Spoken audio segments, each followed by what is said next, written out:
Trump का अशोभनीय पोस्ट्रे भारत भारत आउ चीन को नर्क बोली डोनाल्ड ट्रम्प कहते आईटी चाकरी क्षेत्र में भारतीयों उपरे आंगुठी उठेइछन्ति।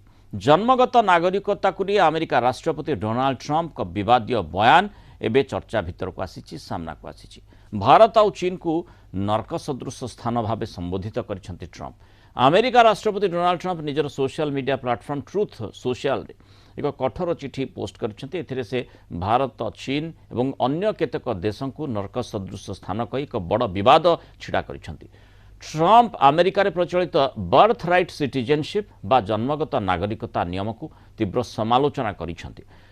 प्रवासी माने ई नियमर अपव्यवहार करी निज पिलामानकु अमेरिकीय नागरिकता देवाई सक्षम होउछन्ति एवं पर संपूर्ण परिवार को अमेरिका आणुछन्ति बोली से अभियोग करछन्ति। तांकर ए पोस्ट रे कैलिफोर्निया टेक्नोलोजी क्षेत्र में केवल भारत और चीन लोक माने ही चाकरी करुछन्ति एवं या द्वारा अन्य मानक पई सुजोग विशेषकर अमेरिकन सुजोग सीमित हो जाउछि बोली ट्रम्प बिना कौनसी प्रमाण रे दाबी करि चलिछन्ति। नागरिकता भली गुरुत्वपूर्ण प्रसंग कौनसी कोर्ट बा वकीलों द्वारा